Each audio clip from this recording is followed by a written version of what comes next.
There will come a day when your past no longer defines you, when the weight of regret is replaced by the strength of resolve. That day is not tomorrow, it's not next week, that day is today. Today is the day to begin again. To shed the skin of your past failures, your past hurts, your past mistakes. Today is the day you choose to rise. If you're a man on the path of discipline, truth, and mental strength, subscribe to AREV. We use Stoic wisdom to forge unbreakable men. Control, it's what men crave.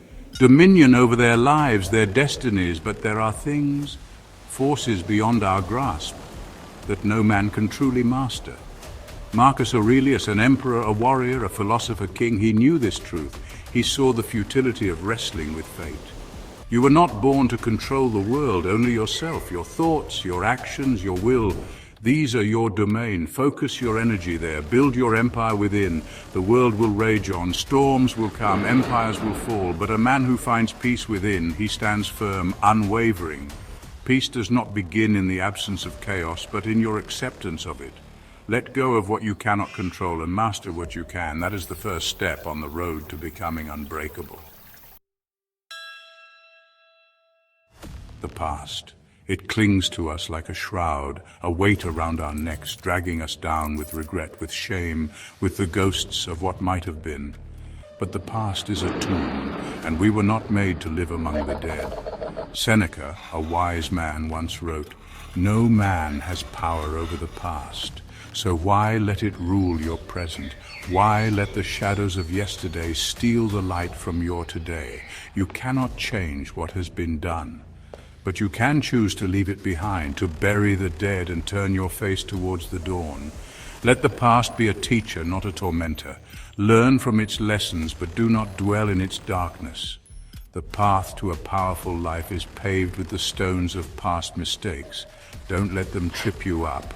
Use them to rise. We are all architects of our own lives, but the grand designs, the perfect plans we hold in our minds, they can become our prisons. We wait for the perfect moment, the perfect conditions, the perfect time to begin. But perfection is a lie whispered by fear, a phantom that keeps us chained to inaction. Epictetus, a Stoic who knew the sting of hardship, taught us that action matters more than elegance.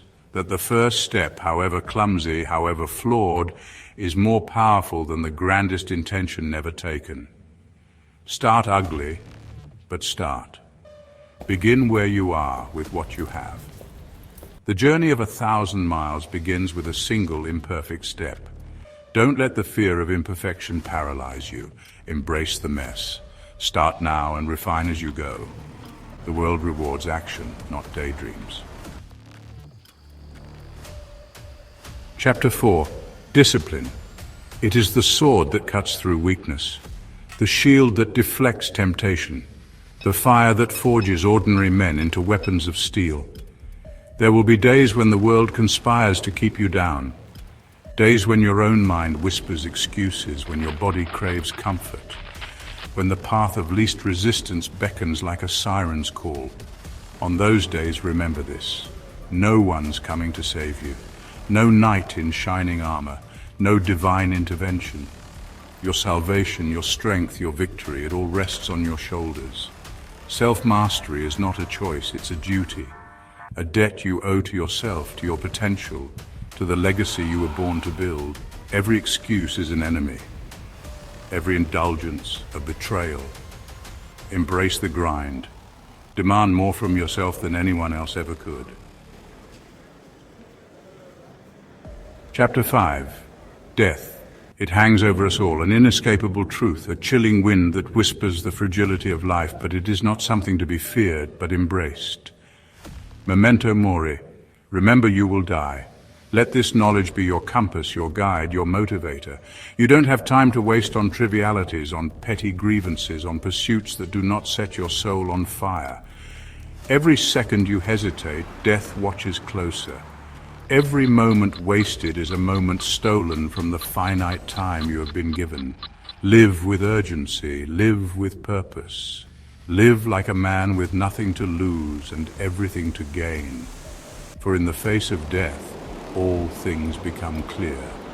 What truly matters, and what is but dust in the wind.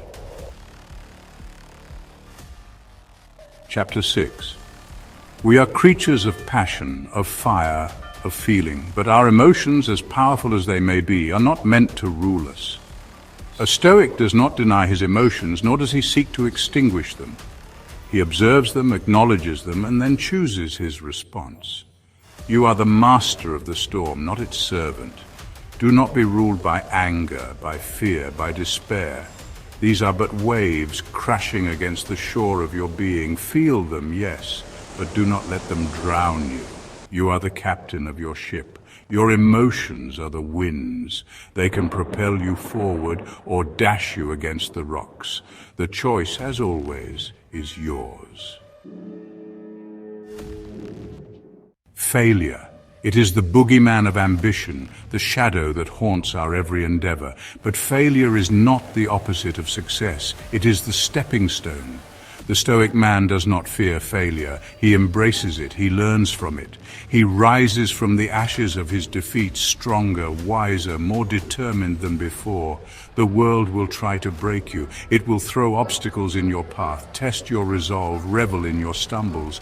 But you are not defined by your falls, but by how you rise. Fail with pride, fail with your head held high, for in your failures you will find the seeds of your greatest triumphs. In a world that screams for attention, that thrives on noise and chaos, there is a quiet power in silence. You don't have to prove anything to anyone. Your worth is not measured in likes or accolades, in empty words or fleeting moments of validation. Your silence is not weakness. It is your strength. It is the calm before the storm, the gathering of your inner strength, the sound of a man who knows his own worth, who needs no external validation. Let your actions speak louder than words. Let your character be your testament. In a world obsessed with noise, be the quiet storm. The path to greatness is often a solitary one. Do not fear the solitude. Embrace it. You don't need a crowd to validate your journey. You don't need permission to chase your own greatness. There will be times when you must walk alone, when the crowd thins and the cheers fade, and you are left with nothing but your own 2 feet and the fire in your heart. Embrace those moments, for it is in solitude that you truly find yourself. It is in the quiet moments of reflection, of introspection, that you forge your own path. Walk alone when needed. The strongest wolves often travel alone. To forgive is not to condone, it is to liberate yourself.